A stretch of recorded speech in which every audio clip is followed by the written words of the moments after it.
The verbatim accounts read tonight are from, as I said, 3 research projects. The first research is a 2014 article, Migrant Brides in Singapore, Women Strategizing Within Family, Market and State, researched and written by lawyer Amanda Chong. And then the second is a book published this year titled Transnational Divorce, Understanding Intimacies, Inequalities from Singapore by Dr. Quah, Ling, Sharon. And finally, a research conducted by AWARE titled Migrant Wives in Distress, Research Issues Facing Non-Resident Women Married to Singaporean Men, as well as COVID-19's impact on migrant spouses. And representing AWARE later in the panel conversation with Dr. Quah and Amanda is Shailey Hingorani, Head of Advocacy, Research and Communications. The verbatim accounts are performed by 4 lovely ladies who have come forward to help us, and they're from the non-citizen migrant married community, and they are Heliado, Mary Grace, Gail, Chua, Elias Prapapon, Fyung Fusakul, Suparmi, and Zenny Nguyen Thi Hai. As I said, Shaila Sultana Munir is unfortunately not able to join us because she's taken ill, and I'll be reading the narratives that she has helped create with us. Together, we will be reading the narratives of the participants of the research whose identities are protected by pseudonyms. So thank you very much, ladies, for joining us in the read and for lending your voices to the read tonight. After the reading, we will have a panel discussion with Amanda, Dr. Quah, and Shailey on their research. And thereafter, I'll open the floor to questions and facilitate by fielding questions for responses. At any given time throughout this evening, you're welcome to submit questions in the Q&A box. There is a Q&A box at the bottom. If you look at the frame right at the bottom, if you toggle it, you will see a Q&A box. So click onto it and submit the questions there. You can interact by upvoting questions and offer your responses as well within that Q&A box. To facilitate open discussion, we request and invite that you reveal your names when submitting questions, so avoid being anonymous. Thank you very much. And now I will call all the ladies to have their cameras on, as well as their mics on as well. There they are. And I will give them a little wave, call out their names, and they can wave to us as well. Mary, Heliado Grace, that's Heliado Mary Grace. Hello. And next to her is Suparmi. Hello. And then there is Zenny. Hello, Zenny. And Gail. We will now begin the first part of Entangled Intimacies, Transnational Divorce Narratives with a reading of the narratives. Silakan Suparmi, kamu bisa mulakan. Siapa saya? Who am I? Who wants to know? Sometimes we are called mail order brides, Migrant brides, gold digger, foreign spouse, cheap woman, non-citizen migrant married woman, clients, beneficiaries, transnational spouses, invisible. It is reported that 1 in 4 of all citizens' marriages is between a non-resident foreigner and a Singaporean citizen. 70% of these migrant spouses are women, mostly from developing countries in Asia. The non-resident foreigner tend to come from poorer socioeconomic background and have limited social capital and support systems in Singapore. During the pandemic, with social distancing and lockdown measures, these migrant women are even more vulnerable. Cut off from their families and with limited friends in Singapore, they have few to no options for help. From 2016 to 2018, AWARE's Women's Helpline reported that they received 137 calls from migrant wives. They often call to talk about divorce, family violence, and immigration-related issues they were facing. They got married to Singapore men and adopted Singapore as their home, but they are not quite accepted fully in Singapore. Asamnang, one of our transnational sisters, says, I want people to hear my story. I want them to hear about my pain in my life. Sometimes I type fragments about my life story in my mobile phone, but I don't know how to write properly, so I fear that no one will ever read it. Tonight, a few of us will be reading their story. My name is Suparmi. I'm from Indonesia. I got married to a man Singapore 2010. And I'm widow. I have 2 daughters. Shaila Sultana Munir was supposed to join us. She is from Bangladesh. She's married to a Singaporean man. She was married to a Singaporean man in 2013. And together they had a 6-year-old girl. And then later they got divorced. My name is Heliado and I'm from the Philippines. I married my Singaporean husband and we have 1 child together. My name is Zenny Nguyen Thi Hai. I'm from Vietnam. I get married with Singaporean man in 2011. I'm mother of 6-year-old boy and I'm divorced. My name is Gail Chua and I'm from Thailand. I live and work in Singapore as a court interpreter. I'm also engaged by lawyers as an interpreter on divorce proceedings involving Thai nationals. I've been married to a Singaporean for 22 years and my sons are all big. One is 20 years old, serving NS in August this year. My second one is 18 years old and currently in JC. And my youngest is 15 years old and in secondary 3. To live here, we must have pass, not passport. That one for you come into Singapore. After that, you need a permission pass to stay long inside Singapore. I know from the stories the women tell me and from my work with them as an interpreter, these visit passes are not easy to get. The difficulty is who gets to apply. If they are married, they can only be sponsored by their Singaporean spouse. Bernadette, a Filipina, couldn't get an LTVP because previously she was on a work permit as a domestic worker. She met her Singaporean husband and married him. My husband tried to sponsor a pass for me, but not successful. I live with my 2-year-old daughter in the Philippines and visit my husband in Singapore 3 times per year on a tourist visa. I don't think I can live in Singapore. What to do? Apply up and down. Okay, let's teach you about passes. Short-term visit pass. Validity 3 months. Can apply for extension. Subject to ICA approval. Cannot work. Not eligible for healthcare subsidies. Housing, we are only listed as occupier. We cannot buy, cannot sell. Must depend on husband. And if husband above 35 years, he can get grant. But grant is only 15,000 because he is considered single till foreign spouse gets PR or citizenship, or when child is a Singapore citizen. So you see, we are still considered a foreign tourist. Long-term visit pass. Validity, typically 1 year. Must be sponsored by husband. Can work with employment benefits, but must get separate letter of consent issued by MOM.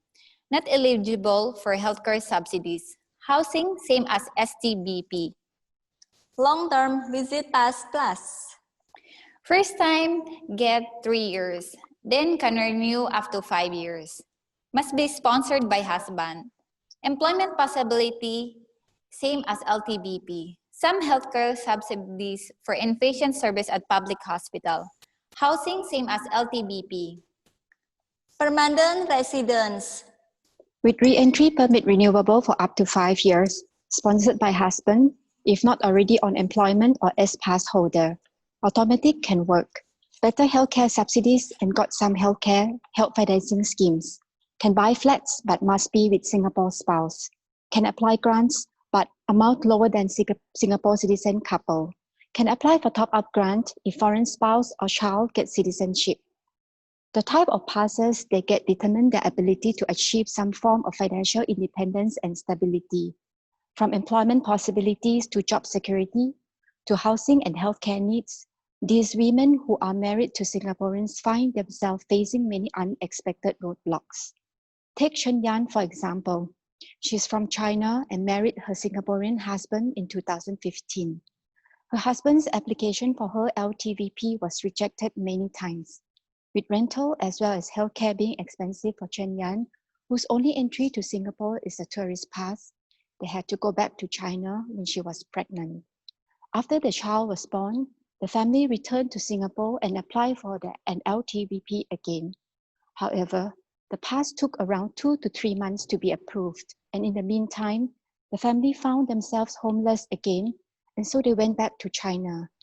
Because of this, ICA did not grant Chen Yan the LTVP as they thought that she did not want to stay in Singapore anymore. Chen Yan said, I was so upset. They took so long to approve, so we have to go back to China because we have no place to go, and I needed help after giving birth. With the LTVP Plus, Chen Yan was able to find a full-time job and earning a salary of $1,600. However, since the COVID-19 circuit breaker kicked in, her company shut down several of its outlets and fired many workers, including Chen Yan. The family has not applied for financial assistance. We really don't want to burden the government. For now, we still can get by, but I don't know what will happen if this continues. I'm looking for the new job and I hope to find something soon so we can carry on. Chen Yan hopes that training subsidies available to citizens and PRs can be extended to LTVP Plus holders so that she can better upgrade her skills. With better skills, she can get better jobs and contribute more to the economy. Eka from Indonesia, a mother of two, one son 19 years old and daughter 16 years old. Both children Singapore citizen. She couldn't get job stability because she lived on LTVP which must renew every year. Saya kawin tahun 2000. Saya, suami, dan anak saya tinggal di HDB flat yang suami saya punya sejak perkawinannya dahulu.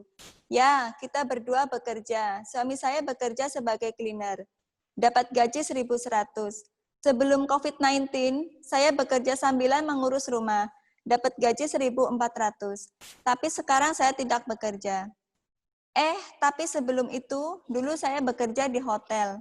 Tapi saya berhenti karena sukar untuk membuat kontrak karena LTVP yang cuma setahun saja. Dan sukar untuk renew. Saya coba appeal berkali-kali untuk mendapat LTVP yang lebih lama. Bisakah Kementerian Singapura pikirkan tentang pendirian kita yang sudah lama duduk di negara ini? Saya rasa government seperti ini tidak adil. Bolehkah ada toleransi sedikit? Kita ada anak, ada keluarga. Kita juga sudah tinggal lama di sini. What happens when your husband suddenly doesn't want you anymore?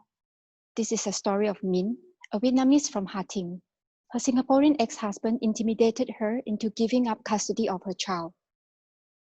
5 ngày sau khi sinh thì họ muốn đuổi mình về nước. Họ muốn giữ con của mình lại và mua vé máy bay 2 chiều bảo mình về nước đi và sau 1 tháng thì có thể quay lại. Khi mà mình ở Hà Tĩnh thì chồng của mình đã cố gắng làm đơn ly dị và cắt thẻ long term visit pass của mình. Cục quản lý xuất nhập cảnh đã nói rằng là không thể làm được và yêu cầu phải có chữ ký của mình. Mình biết là nếu như mà mình ly hôn thì chồng của mình có thể sẽ cắt thẻ visa của mình. Đó là cái điều mà mình lo lắng. Mình phải ở lại Singapore để giành quyền nuôi con của mình để mình có thể nhìn được con bé và mình đã cố gắng phải tiếp tục đấu tranh. Vào năm 2016 thì anh không muốn giúp mình gia hạn thẻ visa nữa và bảo mình đi về nước. Mình may mắn được một người bạn giúp đỡ và mình đã chỉ là long term visit ngắn hạn và hiện tại mình đang ở Singapore dùng thẻ work permit để làm việc và ít nhất thì 1 tuần mình có thể nhìn thấy con bé 1 lần. Rohi, an Indian national, was abandoned by her Singaporean husband. She had to fend for herself. With no means of earning a living, she tried to apply for an LTVP on her own. ICA, I asked, why you want to reject? I applied 3 times already.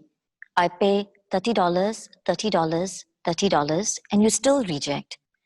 My husband never gave me money, you know. Last time, I'm working. I earn $100 something. MSF give me $400 something. Then the money is very difficult for me. Go back to India? I cannot go back to India. My children are foreigner considered. If I go bring them to India, then the payment is all double. I foreigner, I come Singapore. I suffer a lot. Why my children are Singaporeans? You know, why do I want my children to suffer in India? I want to stay in Singapore because my children in Singapore. I request to ICA, give me LTVP plus. I can work McDonald's, cleaner work also I can do. You ask us why we marry Singapore men. There are many reasons, right? For me, I fell in love because of hope, because I think all marriages starts well and will end well. Betul itu Mary, saya mengawini karena sayang. Cerita saya begini, dia bos saya bekerja sebagai maidnya, menjaga dan memberi kasih sayang kepada ibunya yang sakit. Bos saya tidak pernah cross the line, orangnya baik sama perempuan, dan ibunya suruh saya kawin dengan anaknya. Saya lihat dia begitu baik orangnya, begitu penyayang, dan tidak ada siapapun menyayangi dia. Sebelum ibunya meninggal, kami menikah. The men who married us also want a family. They too want someone to care and love them. In some way, we both pity each other. We both need each other. Let me tell you about Samnang from Cambodia. She was running away from the terrible situation in her life back home. She was sold as a sex slave at 15 years old. She was raped and then later sold to a brothel by a trusted friend. She said, I wanted to die or run far away from my country, you know. She dated her husband for 2 years before she married him. I want to make sure that he have real feeling of love and care for me. If he really want to marry me, I will marry him. Previously, her husband had been married before, but his wife passed away. He said when he looked at her, he found his courage to stand up and live again. She said, I was damaged and my husband accepted me. And he promised to give me live a good life. Samnang described her sense of destiny on her first plane ride ever to Singapore to marry her husband. Singapore was so beautiful. I just feel that just be here will give me some meaning. These stories of searching for a better life is not new. They have created a market or an economy with commercial matchmaker companies, immigration agencies, travel agents, and even word of mouth from family members and friends who have successful marriage stories to tell. All this add to the migrant marriage attraction. I'd like to share with you Pak Pao's story. She had a partner in Thailand, stayed with him for 10 years, bore 2 children, but never tied the knot. 6 months after the second child was born, her boyfriend and the father of her children and her broke up. ลูกๆและฉันย้ายกลับไปอยู่กับแม่ของฉัน นั่นคือจุดเริ่มต้นที่ทำให้สิ่งต่างๆท้าทาย ฉันต้องดูแลอุปการะสมาชิกในครอบครัวหลายคน แม่ของฉันช่วยดูแลลูกเวลาที่ฉันต้องทำงานเพื่อหาเงินไปค่าครองชีพและส่งน้องๆให้เรียน ตอนที่พี่เที่ยวสิงคโปร์พี่สาวและเพื่อนคนไทยก็แนะนำให้ทำตามพวกเขาคือแต่งงานกับคนสิงคโปร์เพื่อจะได้มีอนาคตทางการเงินที่ดีขึ้น ฉันก็เริ่มมีความหวัง Some Singapore men, maybe because they have low income or unstable job, they feel they can't find Singapore women to marry them. So they travel to the neighboring countries, carrying their hopes on their backs to look for suitable wives. This was how Chua met her husband. Anh hay đến Việt Nam để làm việc. Thì mình gặp nhau tại quán cà phê nơi mà mình làm việc trước đó. Mỗi lần anh đến Việt Nam để làm việc thì thường là 3 ngày hoặc là 1 tuần, và ngày nào anh cũng sẽ tới thăm mình. Rồi anh thổ lộ với mình rằng là anh thích mình và anh muốn cưới mình. Rồi anh mời mình đến Singapore chơi thử. Mình theo anh đến Singapore vài lần vào năm 2010 và sau đó thì tụi mình lấy nhau. You think every marriage has problems. It is normal. But when you are not a citizen of a country, that normal problem is not normal anymore. Jane, who is from the Philippines, came to Singapore on an S-Pass and worked in the restaurant. She left her job a year later and stayed on to look for a new job while on the tourist pass. It was then that she met her husband. He liked her. He pursued her. They courted for a few months. They fell in love. One day, she found out she was pregnant. She tells him. Then the truth came out. He was already married. She tried to leave him, but knowing that she is pregnant with his child, she became confused. She was filled with guilt, feeling that she has wrecked a family. But he told her he loves her. He left his wife for her. They got married. Upon the birth of their child, a month later, Jane applied for long-term permission to stay in Singapore and was granted a 3-year-long LTBP+. After getting married, the couple and their newborn stayed with her husband's parents for a year. Hindi ko makakalimutan ang mga pinagdaanan ko sa pamilya ng asawa ko. Hindi nila ako tanggap kasi ibang lahi ako. Kaya sobrang hirap para sa akin lalo na noong nagbubuntis pa lang ako at nanganak na walang katuwang. Nasabi ko na ang hirap pala ng buhay dito sa Singapore kapag foreigner at naging asawa ka ng Singaporean. Nararamdaman ko ang pagiging superior ng aking asawa sa relasyon namin kasi siya ang nagbabayad sa lahat. Ang bahay na tinitirhan namin ngayon, siya lang ang nagmamay-ari. Sa tuwing kami ay nag-aaway, palagi niya akong tinatakot na i-cancel yung LTBP ko. Nakadepende pa rin ako sa kanya at inisip ko pa rin ang kinabukasan ng anak ko dito. Mahirap kasi sunod-sunuran lang din ako sa ngayon. Kailangan kong sumunod para sa anak ko. When things go bad, who will be on their side? They are far away from their family and friends. What about the law? Many don't know the language, so they also don't know anything about the law. You remember the story of Chua, the Vietnamese bride? She met her husband in Vietnam when she was working in the coffee shop. After she got married to him, they lived with her in-laws and brother-in-law. That was when things became difficult for her. In Vietnam, she was used to working. Suddenly in Singapore, she was told not to work. Anh không muốn mình đi làm, anh muốn mình ở nhà. Và sau vài lần mình cố gắng xin phép để đi làm việc thì anh đã đồng ý cho mình đi làm bồi bàn. Nhưng mà gia đình của anh không thích và họ cứ phàn nàn là tại sao mình phải đi làm lắm như vậy và không giúp họ việc nhà. Một lần mình mời mẹ từ Việt Nam qua để phụ giúp mình trông cháu để mình có thể đi làm và rồi để mình có thể yên tâm đi làm. Rồi mình đi làm và rồi mình về trễ thì ảnh la mắng mình trước mặt mẹ của mình và bởi vì con của mình ốm và trước mặt mẹ của mình thì ba của ảnh cũng la mắng mình và ổng còn đuổi mẹ con mình ra khỏi nhà.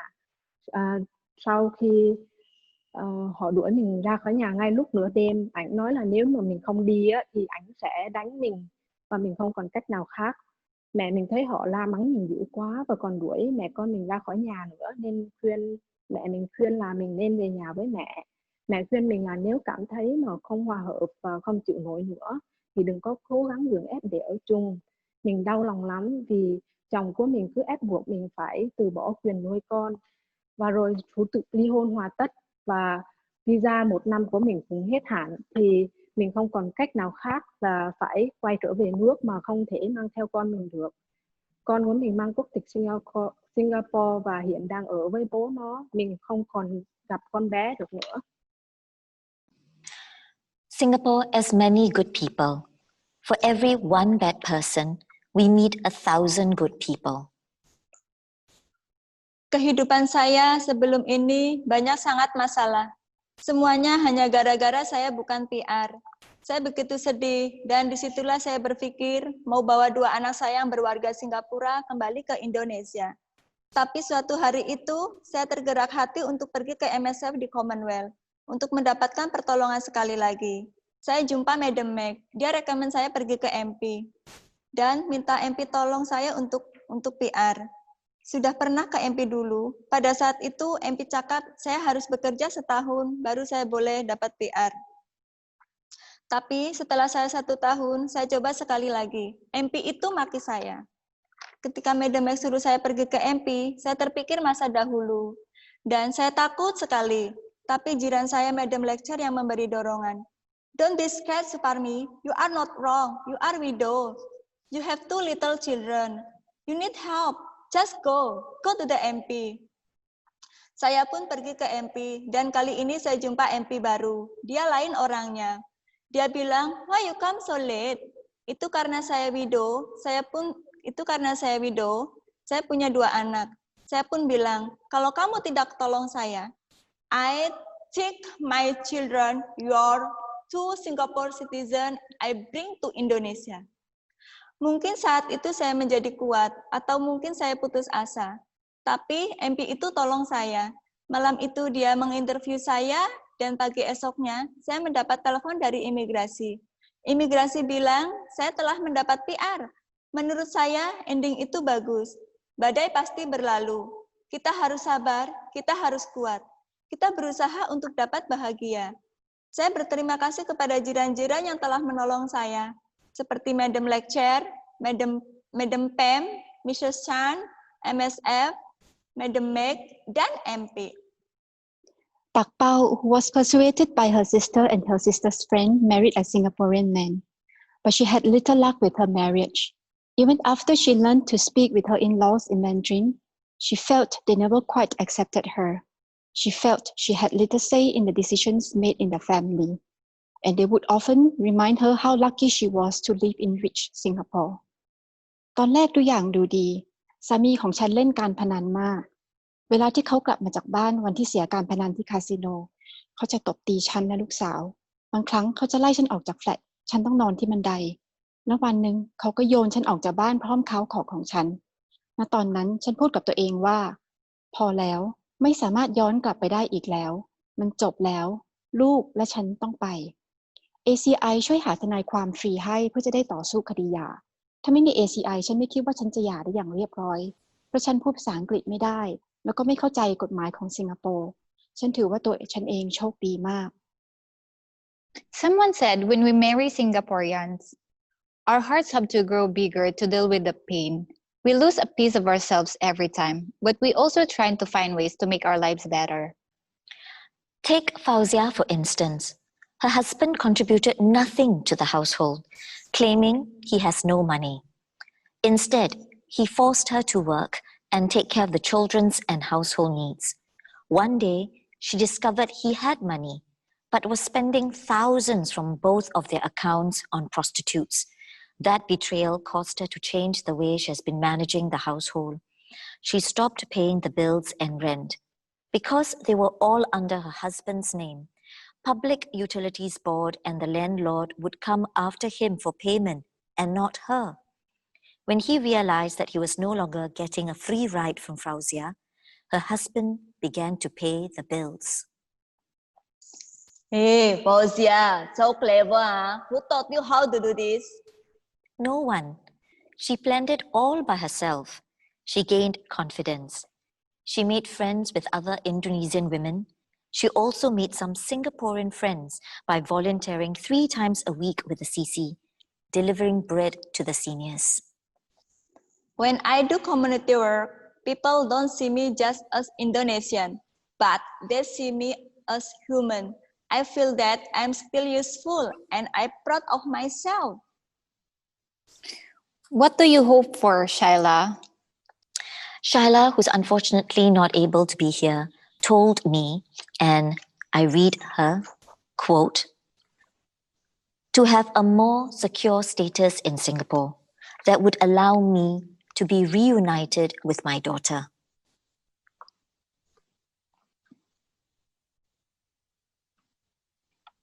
I want my son to have a better future, and I will do everything to make sure that will be happen. Honestly, I want to be reunited with my first child. She's now in the Philippines. I want to be able to bring her here to live with me and my second child. I want us to live together. To live happily in my second home, Singapore. Last time I to be called wife. Now just Suparmi, mothers of 2 beautiful girls, Geraldine and Caroline. Friendly, hardworking, good worker, honest. And one day, if I have new husband, that's good. Now I'm okay by myself. Thank you, all the ladies. Thank you very much, Suparmi, Mary, Gail, and Zenny, as well as Shaila, who's not with us, but has lent some wonderful information on how to create this piece of work. They've been very contributive, and I thank them again. Thank you very much, ladies. We will bring the ladies back after the panel discussion with the three researchers and writers whose work shaped and helped inspire this piece of reading. And with that, I invite Dr. Quah, Ling Sharon, Amanda Chong, as well as Shailey Hingorani. Welcome, ladies. Hello, hello, everybody. Hi, Noorlinah. Yes, hello. So now with, you see, I have two sides of it because I'm looking at my laptop, looking at you, and then I have this camera in front of me, which where once Shaila sat, you know, and so I'm positioning myself where Shaila once sat. So yes, this panel discussion, we will begin very much in having the researchers present their actual work and what they discovered in the research that they made, what struck them as key elements to be shared tonight. And I think without further ado, I'll hand it over to Dr. Quah, Ling, Sharon, to present us with some of the findings and some thoughts you have, especially on the notion of entangled intimacies, because that title itself, you know, Entangled Intimacies, came from the book. You know, over to you, Dr. Quah. Thank you, Noorlinah. So in my recently published book on transnational divorce, I interviewed 4 main groups: the low-income marriage migrant women from less wealthy countries, low-income citizen men, and middle-class living apart together divorced parents, and overseas-based citizen divorced mothers.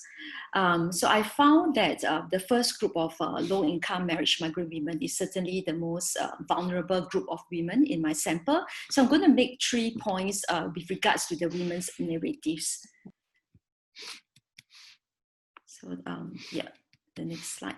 I think that to understand the lived experiences and transnational divorce biographies of marriage migrant women, I'm going to suggest using an intersectional approach to explain how the women encounter multiple and interconnected systems of power and oppression. So it's just imagining them standing at the traffic intersection and encountering multiple systems of power, and how that encounters certainly shape their everyday life, their family life, and intimacy practices. So let's start from the macro.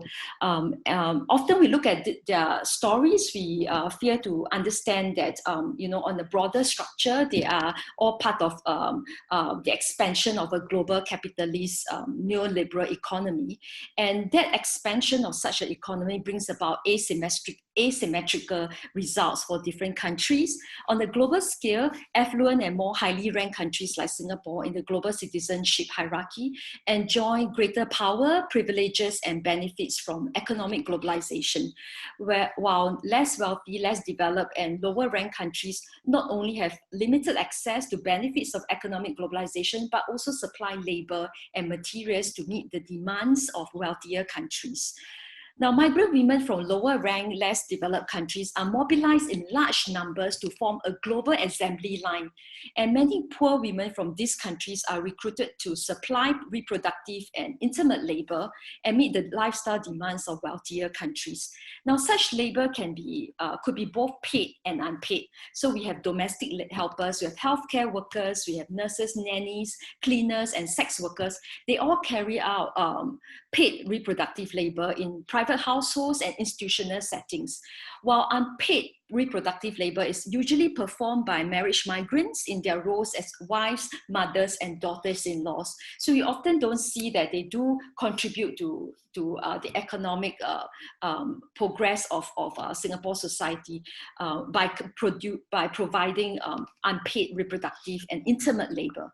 Now, no doubt that women from lower rank, less developed countries look to marriage migration as the only available and most possible way they know to live themselves and their families out of poverty. But what wealthy receiving countries like Singapore often fail to see is that we rely upon them for reproductive, domestic, and intimate labor.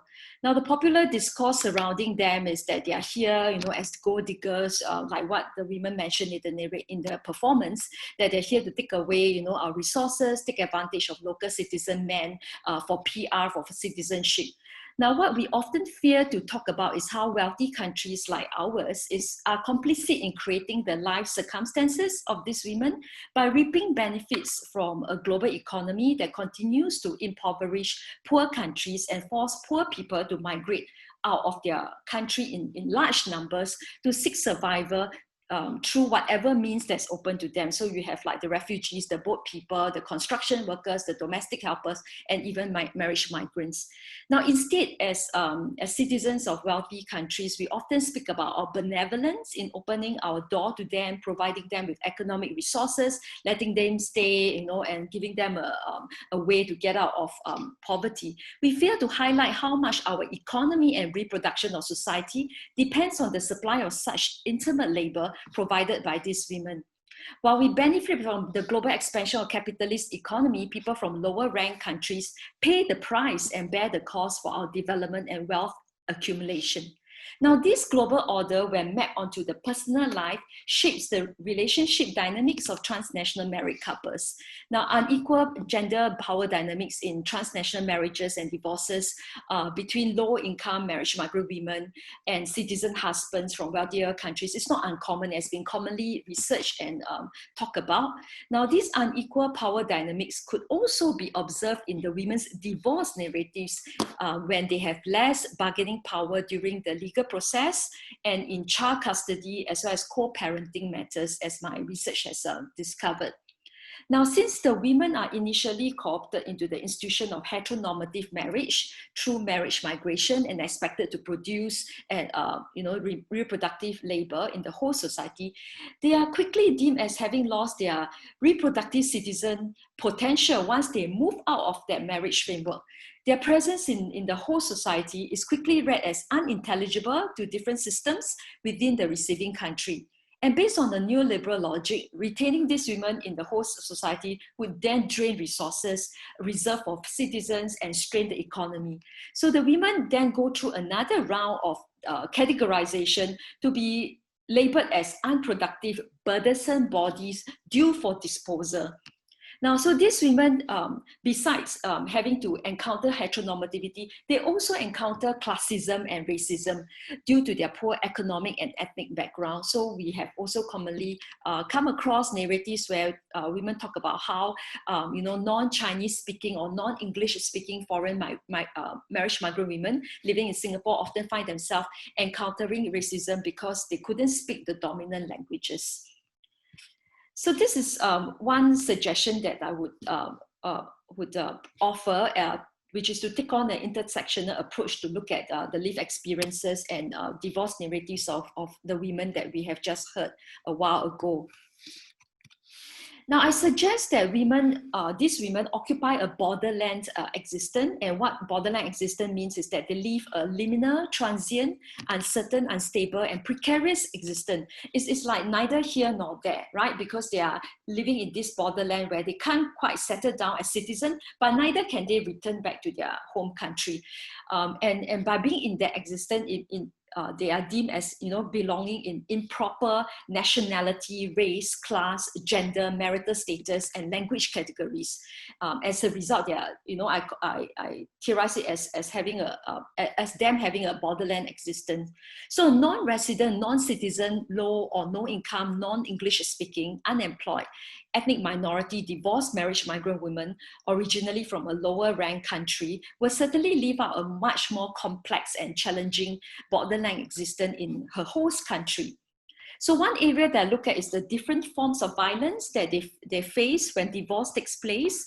And I like to think about divorce, I like to think about violence just beyond physical violence, beyond the physical infliction of harm and pain. Because these women also suffer from other kinds of violence that are insidious and they're very, very hard to call out. And there are three violence that I look at, which is the administrative violence, social violence, and slow violence. Now, one specific area that really caught my attention is administrative violence. Now, administrative systems, including legislations, bureaucratic procedures, and policies, they all work to define the parameters of citizenship, and therefore they create classes of population. And with these classes of population, the state can then distribute or withhold resources and privileges accordingly. So, for example, as you have heard from the narratives, migrants are categorized according to the type of visas, whether it's social visit pass or long-term visit pass or long-term visit pass plus whatever visit pass that they are given, they are then being administered based on the particular conditions specified in their visa. So clearly the non-citizen migrant women upon divorce are resorted into a category that deem them as out of place, unacceptable to remain in the host country, and therefore should be disposed. So originally brought in to supply intimate reproductive labor within their framework of marriage, suddenly they find themselves having lost their legitimacy to remain in their host country because they have left that framework, which is their economic productive unit. So what happened is that administrative violence are then exacted upon these vulnerable women's bodies through this administrative mechanism of disapproving their visa renewal or limiting their eligibility in applying for visa renewal after their existing visa has expired. So this disposability of such unwanted bodies could happen easily and could be justified as logical and rational by the whole society.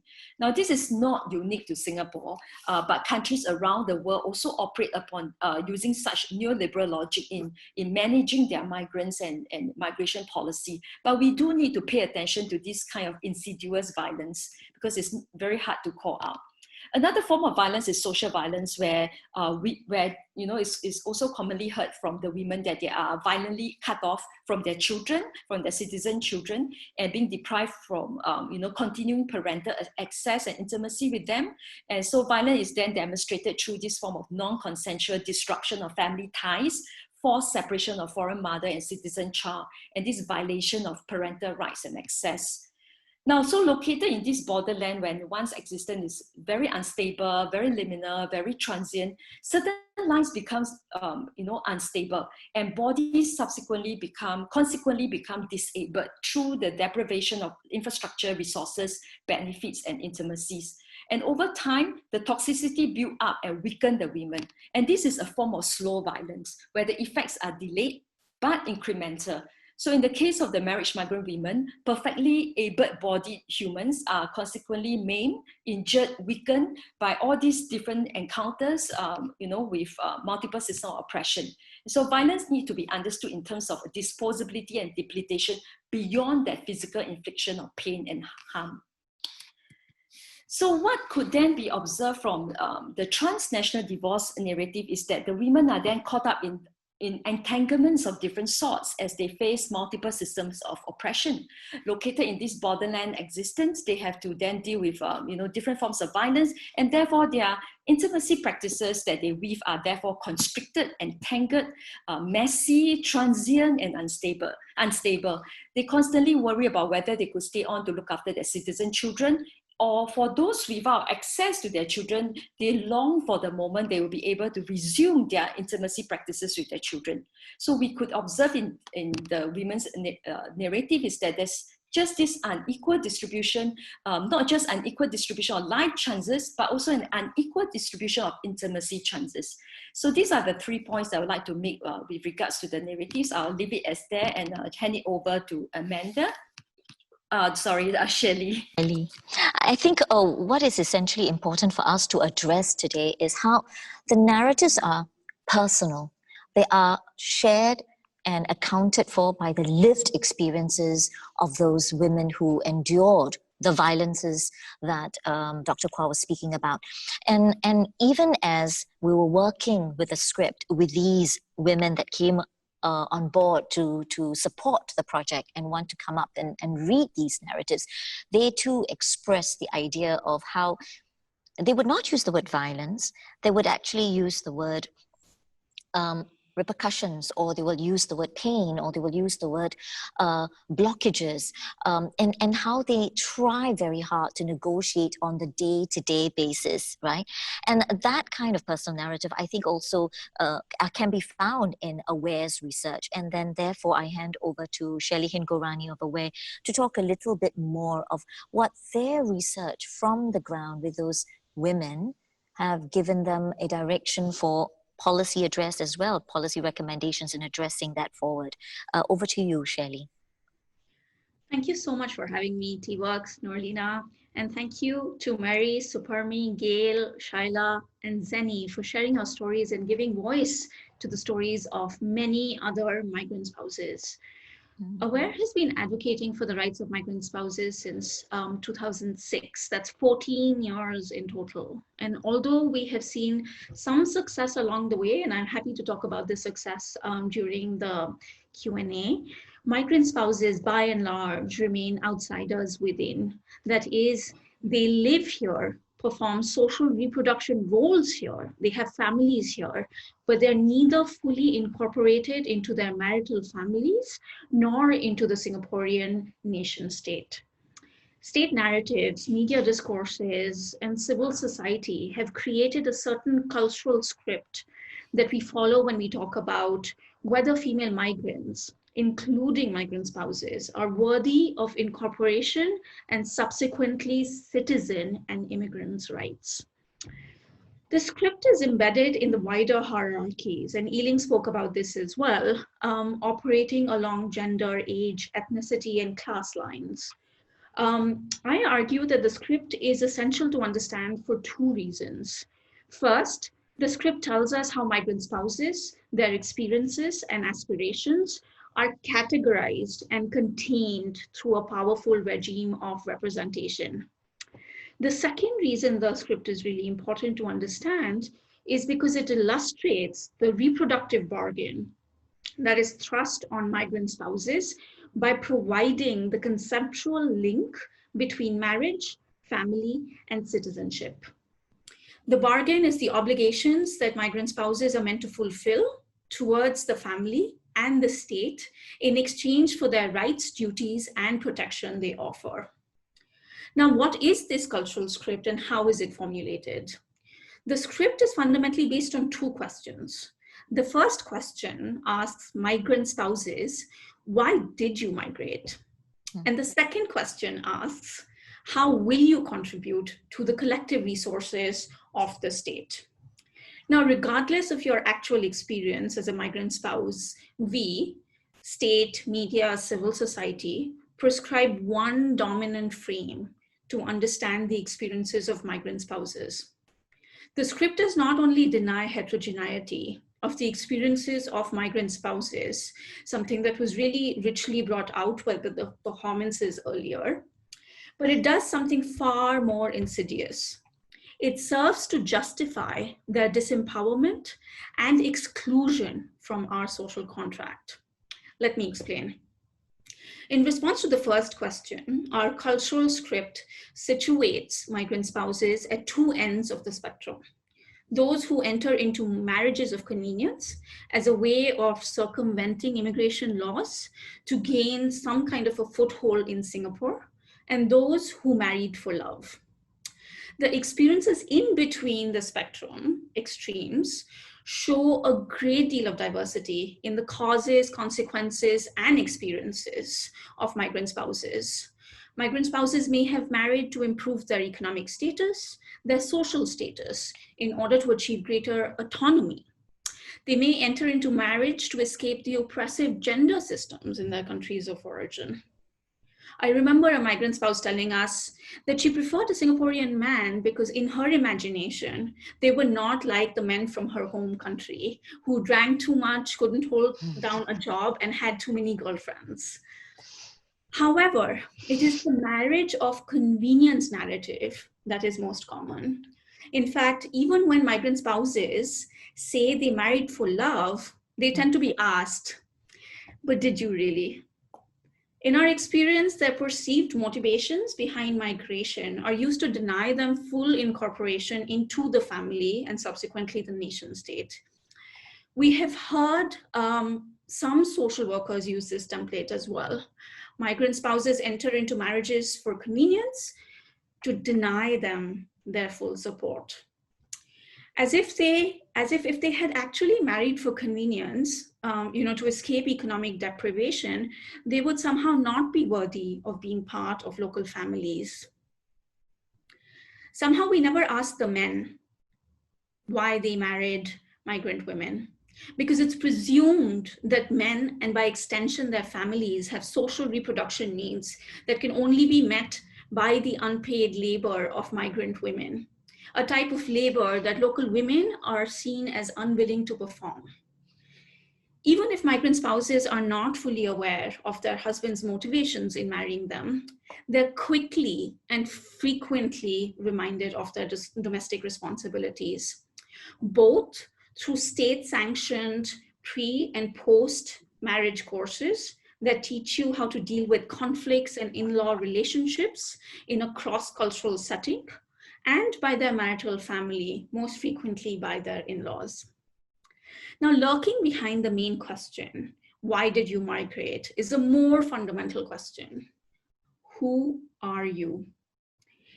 If the answer is that you are of a Southeast Asian nationality that is economically poor relative to Singapore, then you're pushed to the lowest rung of the family hierarchy, asked to provide domestic labor to the husband, his parents, siblings, sometimes extended family too.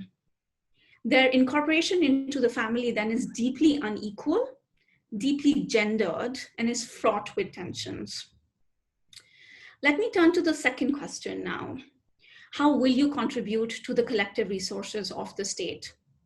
In order to understand how the answer to this question is prescribed, we need to understand the dichotomous approach that our policy takes towards all migrant women. The policy assigns productive worth to migrant domestic workers and reproductive worth to migrant spouses. And once they're slotted into these two categories, it's actually difficult to become the other or take on additional roles, such as political actors, cultural mediators, and economic contributors. The reproductive abilities of domestic workers are regulated through the marriage restriction policy and mandatory 6-monthly pregnancy screenings. And the productive abilities of the migrant spouses is regulated by the type of pass you're on, in many cases requiring a letter of consent from an employer, and not being able to work as a self-employed person. In our work, we tend to conceptualize of citizen and immigrant rights as contributory rights. They're based on the principle of contributions to collective resources in exchange for long-term benefits. Individuals can typically make contributions to society through war service, through social reproduction, through productive work or paid work. In the case of migrant spouses, social reproductive contribution to the Singaporean family is intimately linked to their legal and substantive citizenship. Their access to citizen and immigrant benefits is mediated through a sponsor, a Singaporean family member, most likely the husband. This is why we need to pay attention to how migrant spouses are incorporated into the family, because this incorporation is the gateway to citizen and immigrant rights that are available to migrant spouses. Inherent in this incorporation is the reproductive bargain that we're thrusting on migrant spouses. Although the citizenship and immigration regimes remain opaque, there's little transparency, on the criteria for each type of pass or the length of individual passes. One relevant factor we have gleaned from doing case advocacy over the years on behalf of migrant spouses includes the presence of a child, a citizen child. Once they have citizen children, many migrant spouses are able to access social assistance, but for their children in the form of childcare and student care subsidies. With citizen children, their case to stay in Singapore is made stronger, especially if they can prove that they are the child's primary caregiver. The access to both these benefits, again, reinforces the idea that migrant spouses are primarily valued for their reproductive labor. However, we have also seen cases where even when migrant spouses perform the expected reproductive labor, raise children, care for the aging, do housework, certain rights, such as the right to work, to access public housing, social assistance, health subsidies are not granted to them. Indeed, there are many migrant spouses who are separated from their children or are forced to bring up children in their countries of origins without their husbands, a point that some of the narratives also touched on. The status of migrant spouses as outsiders within was reinforced when the government did not extend its COVID care and support package to migrant spouses, even those with citizen children. We interviewed at Aware 36 low-income migrant spouses and found that they were struggling to pay rent. They had to cut back on basic expenses on things like food. Migrant spouses sustain the lives and families of Singapore, and yet they struggle to belong. Let me stop here. Thank you very much, Shailey.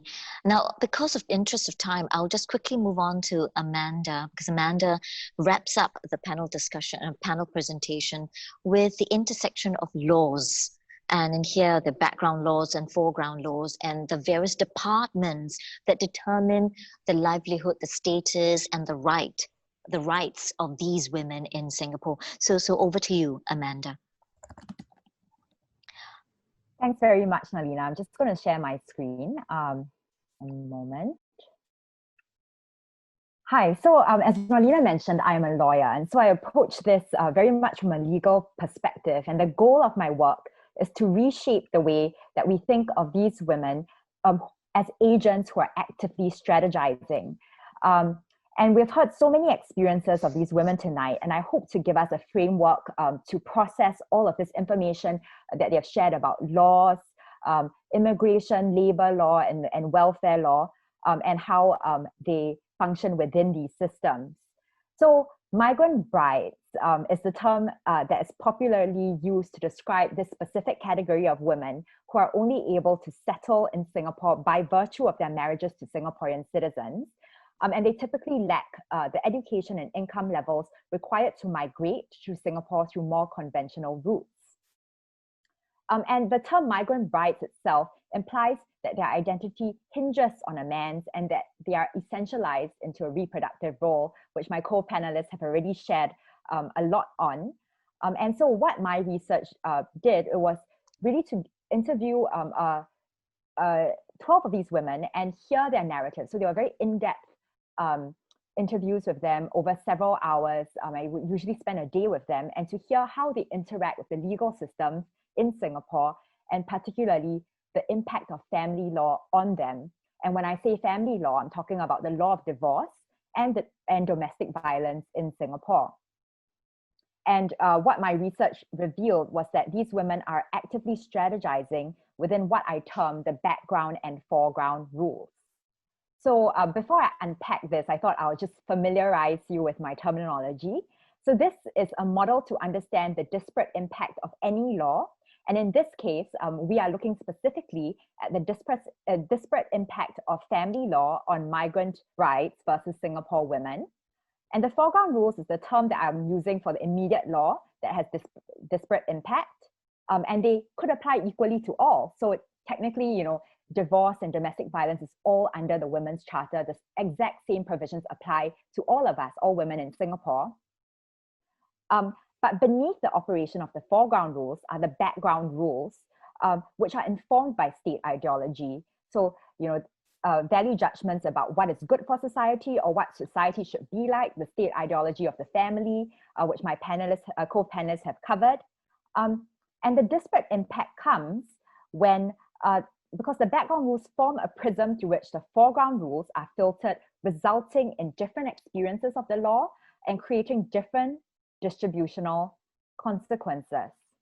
So let's apply this to the context of migrant women in Singapore.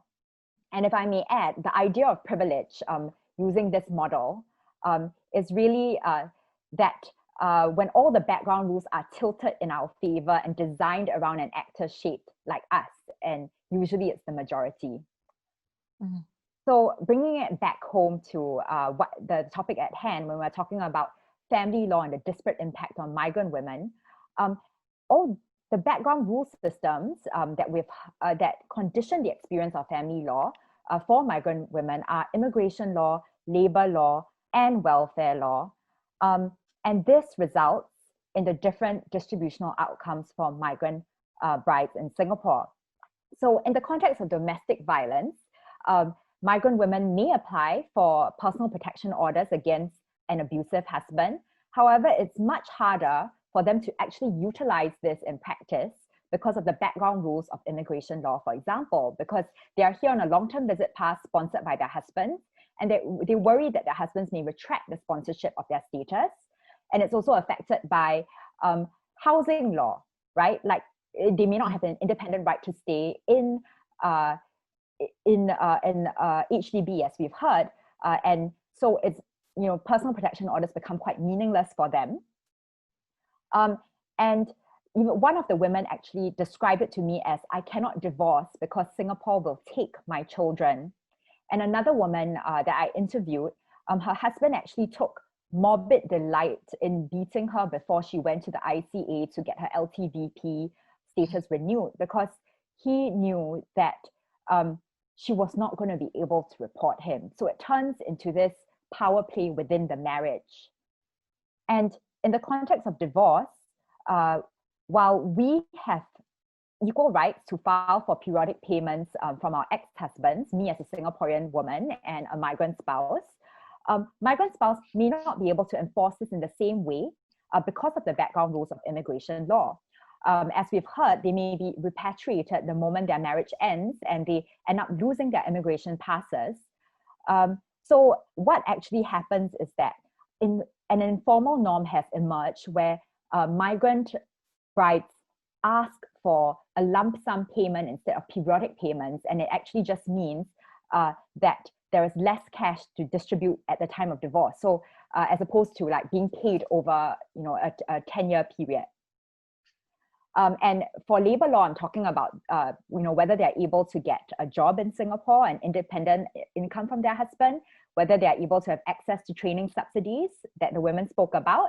And by welfare law, I'm talking about like lack of CPF, Medisave, right to independently stay in an HDB.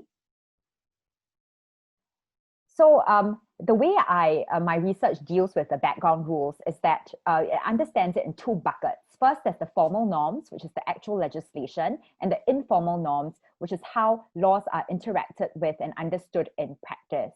So for example,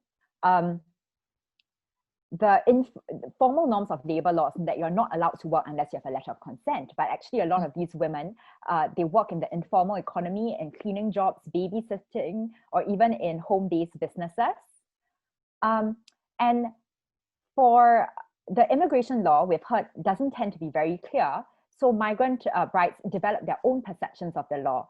So some of them have told me that if you have a son and he will do NS, then it is likely that you will be able to get your preferred immigration status. Some of them told me that they're given a much easier time with their applications if they show that they can speak English well to the ICA officer at the staff counter. So this is all perceptions of how they interact with the law. And these background rules, the formal and informal norms, collectively create bargaining endowments, which are vulnerabilities and advantages, which then have a limiting and enabling effects on the agency of migrant women. And they may limit alternatives to the bargain situation or translate to higher or lower breaking points. And when I talk about breaking points in the context of migrant marriage, it really is the point in which they decide that they have to exit the marriage either through divorce or separation. And I think we have all observed a trend that migrant brides are willing to put up with unconventional family circumstances or even degrees of domestic violence because simply because they lack options. So While the background rules create high levels of dependence on their husbands as the default position of migrant brides, they are strategizing away from this dependence. And this may involve creating more alternatives to the bargaining situation or increasing their bargaining power, either through the use of social networks or the use of state programs to build their own resources. So I wanted to just unpack the case study that was already mentioned in the performance. So you already know about it. So this is Fauzia. Her story was told. And there was this point of conflict where her husband decided not to contribute to the household income. And she was also in a situation of domestic violence. So when I talk about strategizing, here are some of the strategies that were mentioned: that she worked a total of 5 jobs in the informal economy, that she sought help from the MP and the Family Service Center with her husband's and children's ICs because they're Singapore citizens and she doesn't have that right to seek state assistance herself. It was mentioned that she volunteered regularly with the FSC and the school to give her that sense of identity in Singapore. And her increased legal awareness through social networks actually was a game changer for her in terms of pushing back against domestic violence. So she told her husband, she told me, that I used to be really, really scared of my husband. When I come to Singapore, my social worker told me the law here will protect me. So when my husband tried to beat me, I told him, this is Singapore, not Indonesia. I will call the police. If he screams, I scream back. So it's just greater legal awareness of understanding what a PPO means and that it's effectively enforced in Singapore. It emboldened her to change that dynamic between her and her husband. And as we heard, she used her husband's legal obligations, the fact that all the bills were in his name, to force him to take responsibility for the household bills and not to abdicate. So in conclusion, in this model that came up in the course of my research, bargaining takes place in the shadow of the background rules, and small changes in the background rules can actually result in significant increments in the bargaining powers of the actors and can translate into large distributional consequences. So when we see migrant brides as agents operating within the background rules, which is the law, we actually see them as a lot of potential for creative and strategic action. And it can limit the distortions in the foreground rules, which is to say the disparate impact. So how does this change the way that we think about social change? For me, this means that we should be asking ourselves, how do we increase the power that actors wield as they strategize so that they can move into their own desired outcomes? So we're not seeing migrant women as just passive recipients of the law, but they're able to wield certain levers to change their own circumstances. And we should be focusing on building capacity and diminishing vulnerability, and not on paternalistic policies that limit what migrant women can do. And there's that power in fostering greater legal awareness, or laws in plain English, because when people understand the law, they're really able to take things to another level. And it's also breaking down stereotypes of suffering. We don't see them in the lens of victimhood. We see them as people who are capable of contributing actively in Singapore. And when we think of intervention, we are also thinking about intervention that engages the whole community, because inclusivity is the responsibility of the whole community. So thank you very much. I think I'll leave it here. Thank you very much, Amanda. I bring back Shailey, Dr. Quah, and Amanda together because there have been some questions raised in the result of working on this. One of that is the status of the policies right now and the laws that govern all the various passes that these women have had to apply. In the past, there was the short-term visit pass as well as the long-term visit pass. And then subsequently, I believe in 2015 onwards, there was this long-term visit pass plus that has been introduced into it. And there have been a lot of changes along the ways. And of course, your research was started in 2012, and then subsequently now, and then you take time to have it published. Have there been any changes for the better because there have been talks about these cases, I believe, also in Parliament previously in 2010, 2011, and 2012. But have there been movement towards a better understanding and a better inclusiveness and a better acceptance of the non-citizen migrant married women in our community? I really do think that a game changer was the long-term visit pass plus status, and that came through a lot of advocacy in Parliament as well as through civil society, including AWARE. And this was a game changer because previously, in order to have the right to work in Singapore, migrant women or migrant spouses had to rely on the work permit system. So they would be subject to levies. Whereas with the LTVP plus, you get a much longer period of being able to stay in Singapore, 3 years instead of just 1 year. And that longer period of permanent guaranteed stay actually changes a lot of the power dynamics within a marriage, because previously I was hearing stories of how husbands would extort money from their wives to go every year to get that signature. But having 3 years, you are able to plan your lives much better.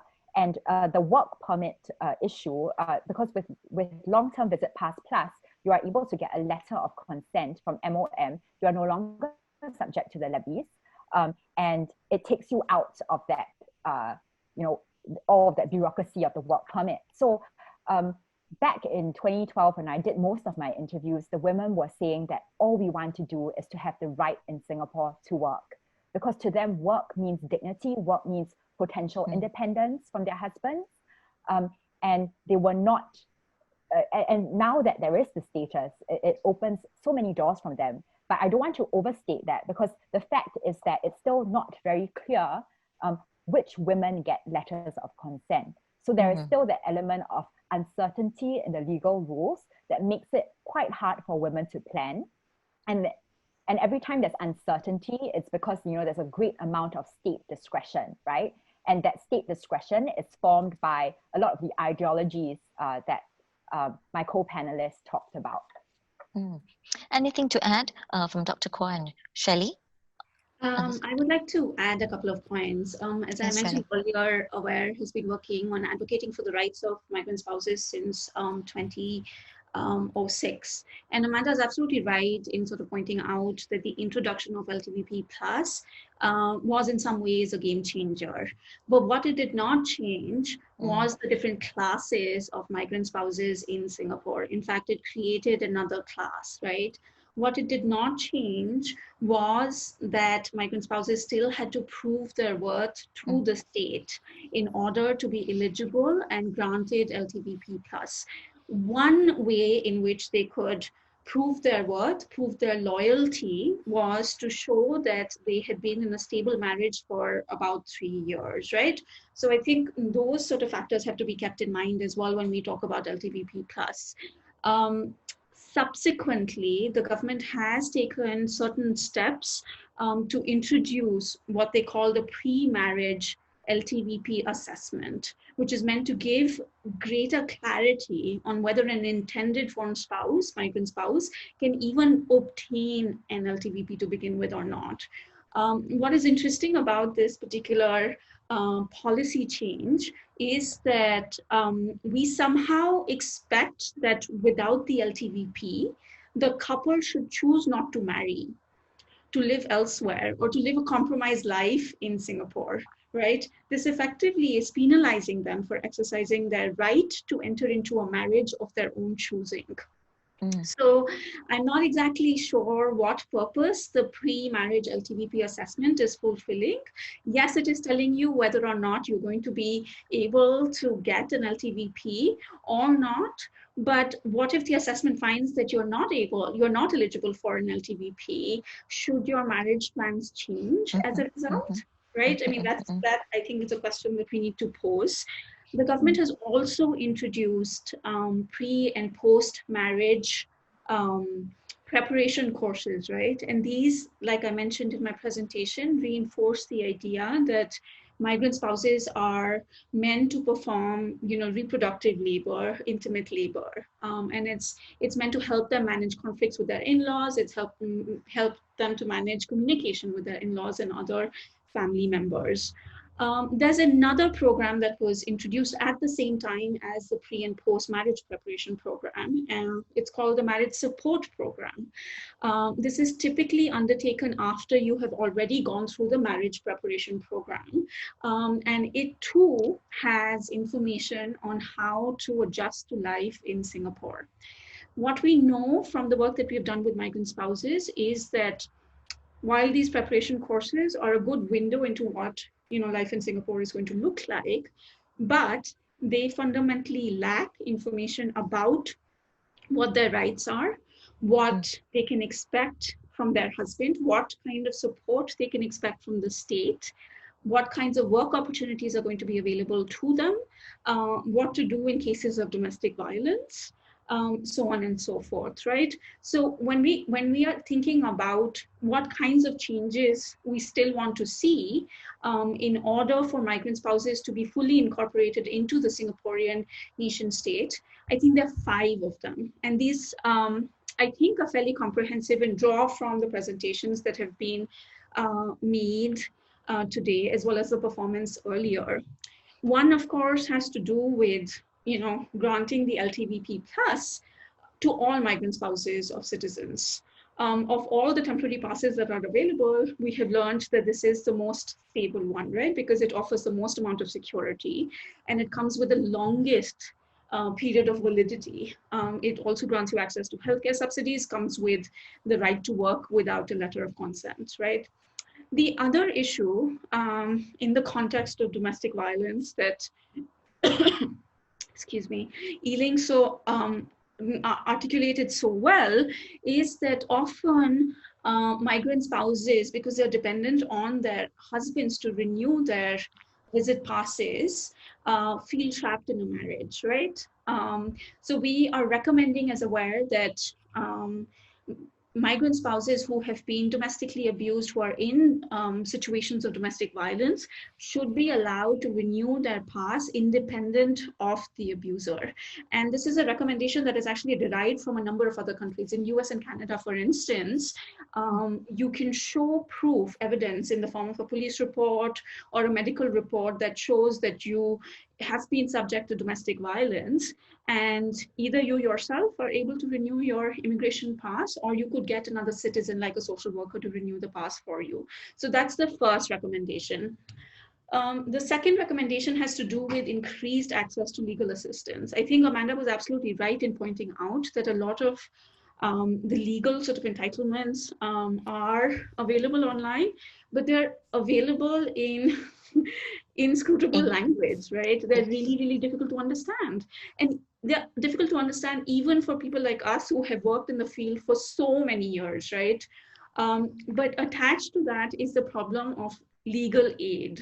So a lot of migrant spouses that call our women's helpline tell us that they don't have easy access to legal aid, that they have been turned away from legal aid clinics because they tend to have nationality and citizenship requirements.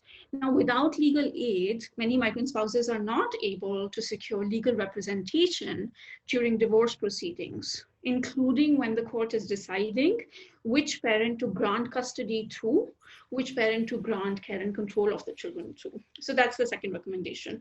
The third, very quickly, recommendation I want to make is that all migrant spouses have to be informed of their rights. So the pre-assessment program that I mentioned earlier, the preparation courses, the support program are all opportunities, since that infrastructure is already up and running, for the state to provide essential information to migrant spouses.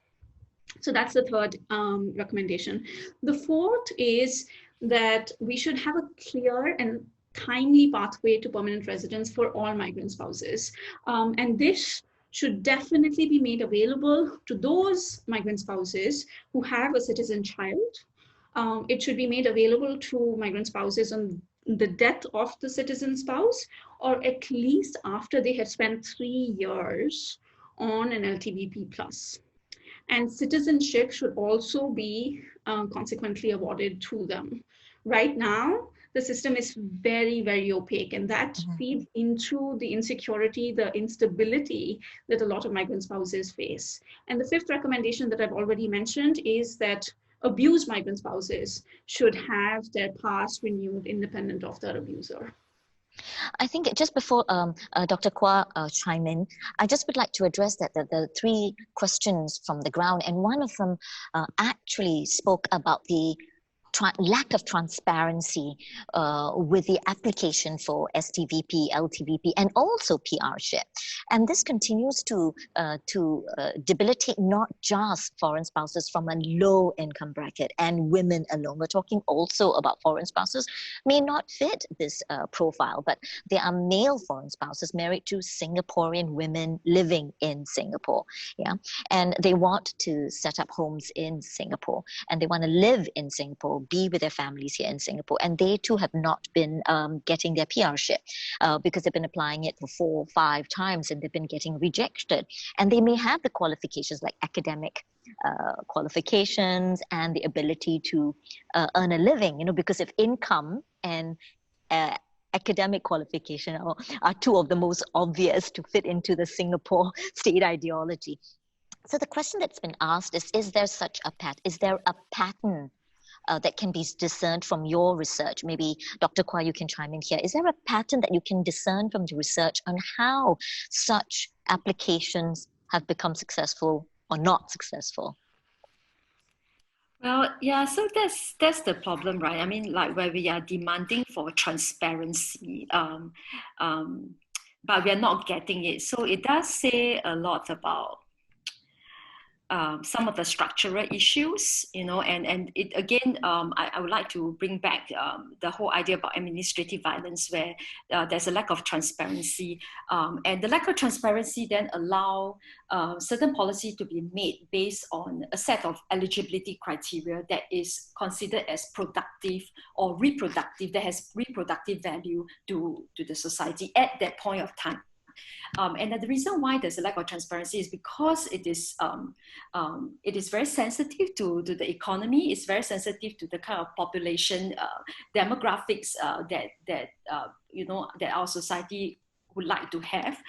Therefore, that I tend to think that it is deliberate, that it is made to be opaque so that you can adjust it behind the scene by being very sensitive to the economic demands and being sensitive to what kind of population demographics that you want. And again, like I say, this is not unique to Singapore society. It is really all part of this, how these migration policies have existed and or have really take on that neoliberal logic that, what kind of people do we want? What kind of people do we value, and what kind of people that we think will fit the right, will be within the proper categories of class, nationality, gender, sexuality, and we want to absorb them. And so that becomes that filter for every country to operate. And that's why it is really hard to call for transparency. And from the kind of research that I've done with my respondents, they don't know as well, and it is really, really ambiguous. And it is also very likely to have to do with the sponsor. So it is actually the eligibility of the citizen spouse rather than the migrant wives, So if the citizen spouse can demonstrate that he has been a good citizen, right, in terms of whether that he can have the economic resources to support the family and things like that, then it is very quick for that person to acquire PR or long-term visit class for his migrant spouse. So these are some of the things that I pick up from the research. But well, I'm not optimistic about whether we could get transparency, but I think that as a society, as a country, we do need to start changing conversation about how we think about migrants, and that is really related to the broader topic about migrant workers, not just marriage migrant women, but also the construction workers, the the people that we bring in to support our our economy, to allow us to reap so much benefits from this kind of economic development. We need to think about how we value money, how we attach value to humanity, and only when that change, everything else will make sense. So everything else in terms of policy, in terms of legislation, everything else will fall in place. But before we arrive that, we will just see that it will always be a little bit piecemeal, tokenistic, or, you know, not comprehensive and ambiguous and, you know, strange, and just, yeah, and you wonder what is going on. I have to acknowledge that the government is listening, in the sense that when I presented my findings to the government, they are listening, but and they are trying to, you know, have different kind of changes in terms of, you know, having departments to look at transnational divorce, transnational marriages.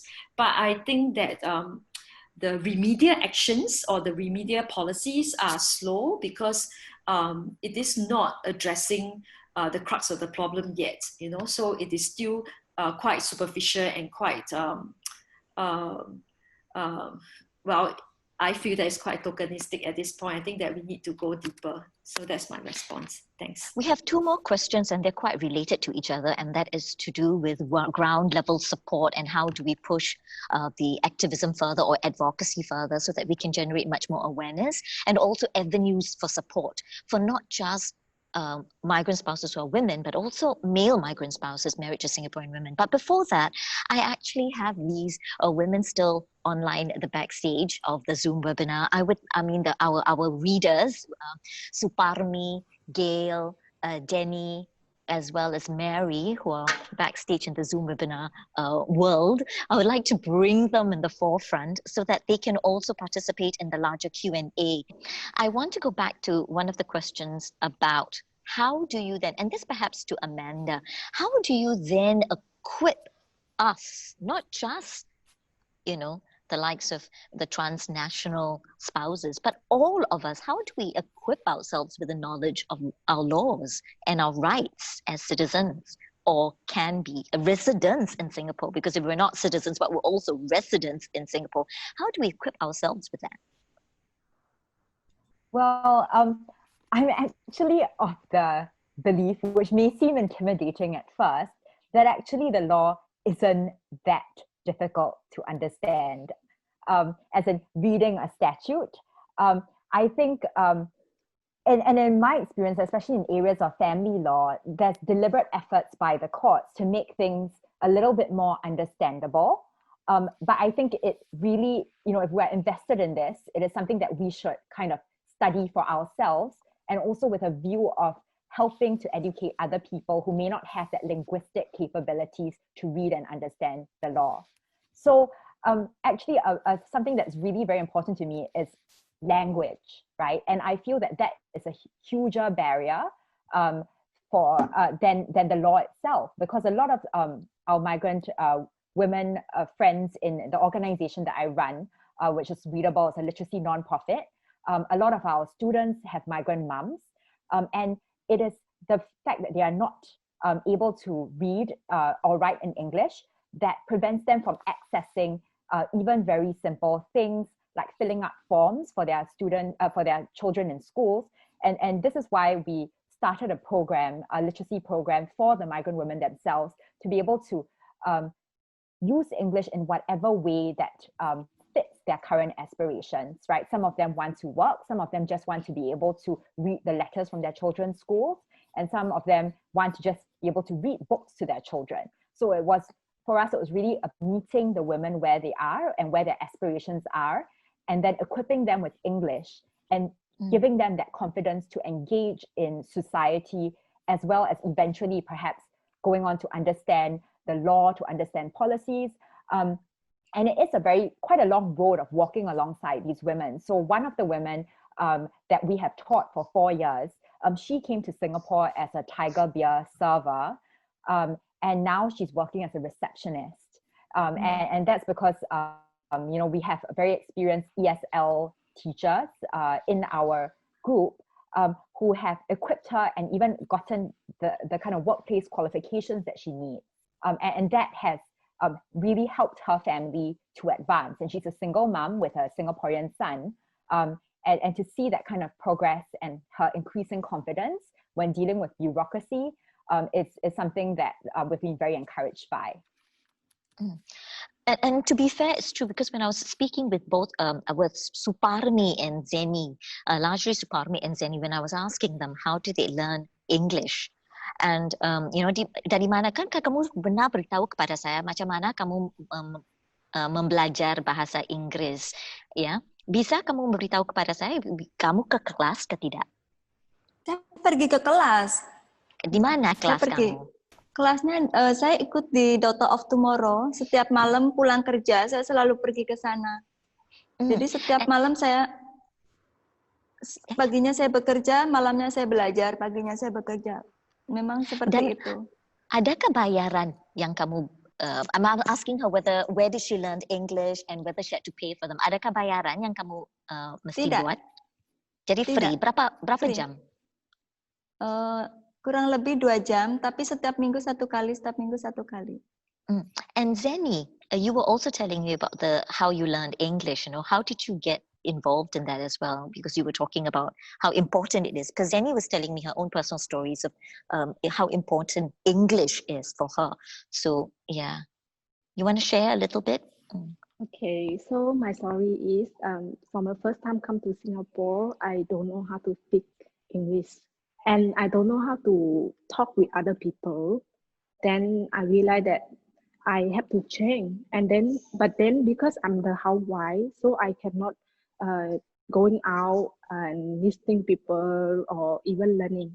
So I will take care of my son. Both of us share together cartoon, the video from YouTube. Yeah, that's how I learned the English. And slowly then I will know, English is like this. So yes, that's why I can speak English until now.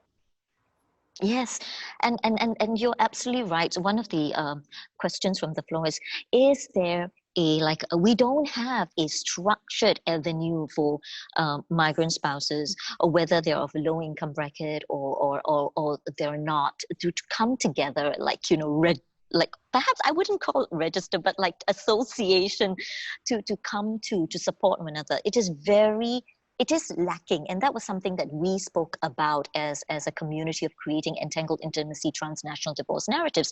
And now I think that is the most important question that I would like to open up to everyone. What are the resources out there?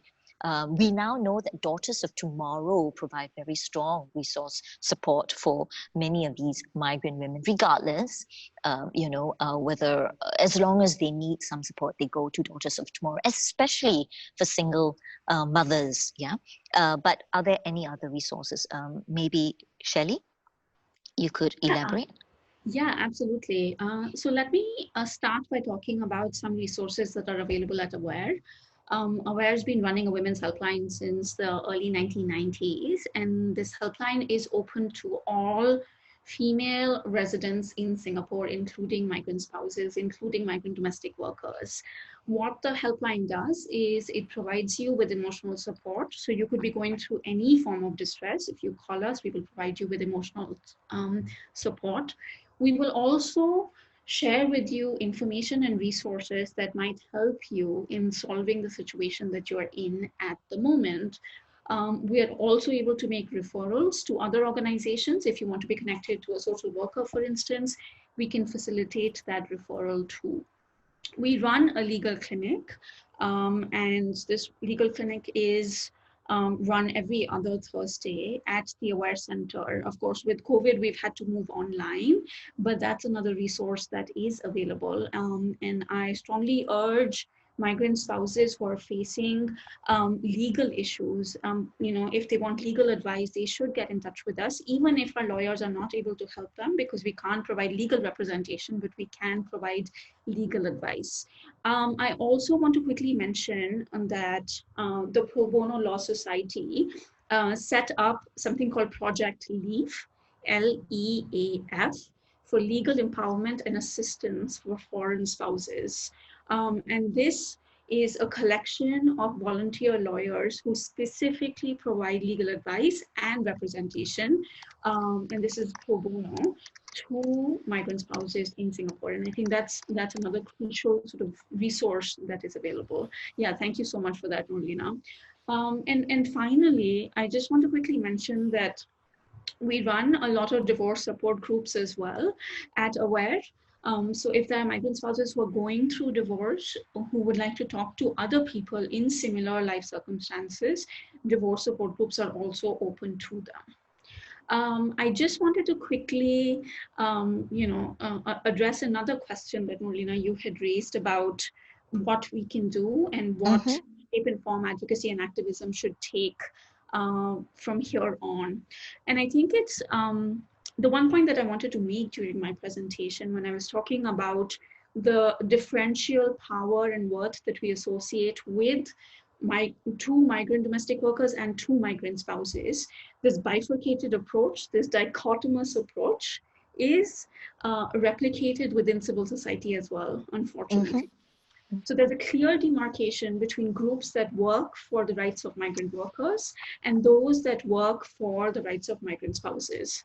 AWARE is trying to bridge this gap by working on both groups of migrants, right? And this touches on something that Ling was saying earlier as well, that we need to broaden our understanding of migration. When we talk about migrant spouses, it's important for us to see how the way we treat migrant spouses is similar to how we treat other migrants in the country as well. And I argue that this bifurcation between different types of female migrants is not just reductive, right? It's also preventing us from developing feminist solidarities across migrant domestic workers and migrant spouses from developing. And this solidarity is what we really need, because whether you're a domestic worker or a spouse, you are contributing to Singapore. And it's our responsibility to highlight that contribution and also make sure that you don't feel isolated, you don't think you're on your own, that there's no one else in the same economic, social, cultural position as you are. So to create space for the development of feminist solidarities is an important piece of the activism work that we still need to do. Thank you. We also would like to address that one of the most difficult situation is language. So a lot of these resources, the frontline people speak a monolingual or duolingual, bilingual, but it's English or Mandarin. And one of the encounters of these women is the fear of speaking to a Singaporean. I think that was one of the a quote that's often heard from these women. I fear talking to a Singaporean because they will not understand me. And part of that is because of the English language. And are there ways in which we can mitigate that in these centers? How do we help, allowing that these centers become much more open and more inviting, because language is the first barrier for them? Any thoughts from the floor? Yeah. Maybe I can translate. Okanya, kamu bisa beritahu kepada Suparmi apa yang saya cakap? Mungkin dia ada fikiran tentang begitu. Even for Zenny or Mary, Zenny, if you feel that there are ways in which these centers can become more welcoming to you, because you did say that, going into these centers are quite frightening because they only speak one language. English, but for you, you're great. You speak 3 languages: English, Mandarin, and Thai. You pick them all up.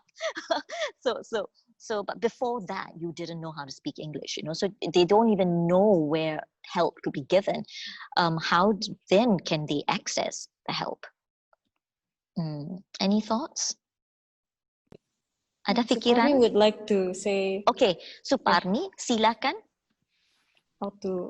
Okay. Yeah. How do you? To learn English, I also make friends who person can speak Malay and English. So when I want to talk with people don't know Malay, so I talk with Malay people, then the Malay people will translate to the person. So yeah.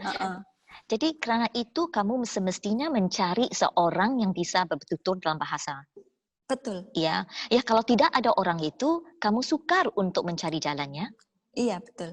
Yeah, so she's trying to say that she has to look for someone with an ability to translate, because without that, she feels completely lost and she can't access the world that is Singapore, So maybe one of the bigger question is, how are Singaporeans coping with multilingualism? Are we just bilingual to live within the walls of Singapore? And how do we access our Southeast Asian languages and gain a better communicative approach to our friends from Southeast Asia, because the borders are much more fluid right now. We're talking about border fluidity, the borderlessness of the situation right now. Is there any other thoughts? Are there any other thoughts from the ground, maybe? Gail, any thoughts from you? Do you have some consideration for us? Maybe Amanda, Dr. Quah? I think my answer is very simple. I think it's on us to learn that language if we want to do the work. So for me, in Readable, there are a lot of Indonesian migrant moms. So, I mean, it took me 6 years, but I've just started taking Bahasa Indonesia classes because, you know, I feel that, you know, it shouldn't always be on them to try and bridge that communication gap. It should be on me as well. Yes. I think that it's obvious that English is has its dominance on the global scale. That English, I mean, languages are ranked; they're not just neutral, and languages have power. So English is always seen as the more powerful language. And everyone is aspiring to learn language, to learn English. And then in Singapore, with Chinese as the ethnic majority, you know, that you see that in a lot of job advertisement, it's like, oh, when they are looking for bilingual speakers, they're assuming that you should know English and Mandarin. So these two languages have a lot of power. And so that's why other languages are just being, you know, ranked lower and being, you know, pushed aside and not being regarded as more, as equally important. So I think that we need to address the fact that we have been putting a lot more emphasis and power to English, and that is a reflection of the global dynamics, right? That you know, that we are aspiring to be like countries in the metropole, in that part of the world. So I think only if we are able to realize that we do need to decolonize languages, we do need to consider native languages, we do need to allow people to speak their own languages, and to give equal importance to it, and to equal respect, then, you know, things will change. And I think that what this performance has done really well is a really excellent decolonial approach, decolonial feminist approach, where you allow the performers, allow the migrant women to speak their own languages, you know, and that for us to be, you know, comfortable with different tongues, and not just expecting everyone and the whole world to learn English. I think that is a wonderful approach that you have done, Noorlinah. Thank you. Thank you. Thank you very much. Before we all end tonight's webinar, I would like to address one thing that we're not able to address in tonight's Entangled Intimacies, Transnational Divorce Narratives, and that is we're actually focusing on the female narratives, the women spouses.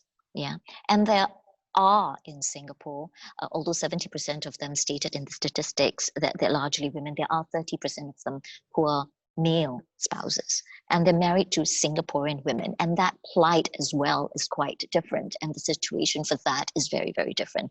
And I would like to say that for those who are experiencing that, I believe you could still gain support, because I know Aware has got the pro bono section, or even the advisory section also has enough resources to guide female Singaporean spouses, right, in when they are encountering and they're navigating the ICA routine, isn't it? Yeah, so that is something that I would like to address, because that's not the narrative for tonight, but it doesn't mean that we're not acknowledging that the plight also extends to male spouses too. I leave with one question, and this is the question I would like to address to Ling, Amanda, Shailey, and also to myself. Why are we so motivated to want to tell this story? Because in all honesty, the story is very far removed from my lived experience. I don't have a neighbor that is a transnational migrant spouse immediately. I don't have many circle of friends who are in that area. Then why am I motivated for it? But the same question I offered to Amanda, Ling, and Shailey as well. Maybe Ling, could you go first? Well, why I do what I do, I mean, I'm motivated by observation of inequalities and injustices, even though it doesn't affect me, but often we need to recognize, I think first thing we need to acknowledge our own complicity, that it is not just a position of benevolence that, these people are so poor thing, and so, as Singaporeans, because we're rich and therefore we should go and help them. We need to acknowledge our complicity that we are part of this economic system, that we are responsible for the circumstances of our migrant in Singapore, in our society. We're responsible for that. Often we fail to recognize that we are just really by luck that we are born in Singapore, that we could have access to a lot of privileges. So I think the first step is really to acknowledge our own complicity and our own privilege. And because we could acknowledge that we then realize that as Singaporeans, as a wealthy country in the region, we have responsibility. We have responsibility to distribute our resources more evenly and more equally. We have responsibility to create more equal relationships with the people around us, with the neighbors, and with the migrants in our society. And therefore, we need to talk about this. It is not just, because it doesn't affect me and therefore I don't talk about it. We are responsible for the situations here, and therefore we must take up that responsibility and continue to speak up and speak against injustices and expect that we can do better as a wealthy country. I expect a lot more from my fellow Singaporeans, because we have the resources to do it. Thank you. Amanda or Shailey, who would like to go first? So for me, it really comes from the question of what kind of society do I want Singapore to be, as a citizen of Singapore. And I think it's also, as a writer, we always hear a dominant state narrative, but we recognize that there are so many other narratives that are happening in Singapore, and the stories of migrant women or migrant spouses are definitely some of these narratives. And so, we have the power to hold space for narratives, and I always think that, if we want Singapore to be inclusive, the state does not have a monopoly on inclusivity. In fact, inclusivity is a value that is practiced by us as a society. And so as an individual, then I want to be part of that. I want to be part of using my privilege to help to include other narratives into the Singapore story. Thank you. Shailey, anything to share? Yeah, so I guess when we see migrant spouses being treated unequally, whether it be on the basis of gender, nationality, or migrant status, what it fundamentally does is it degrades our standards. It corrupts our ideals, and it destroys our sense of belonging to a socially just collectivity. And I think, like Amanda said, like Ling said, a better world is possible. And I work on issues of inequality because I want to make that world possible. So with that, thank you very much. I'll stay around for a little longer for those who would like to leave a note or a Q&A or in the chat group. And thank you very much for each and every one of you for staying with us and for listening to this narrative and also engaging with the questions. We may not be able to change everything in one night, but let's begin by understanding and knowing. And then from there, let's begin working together in solidarity to change and make this Singapore a better society to live in.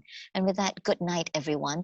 Please check out now at www.notordinarywork.com to see the rest of the programming till the 2nd of August. Until then, stay safe.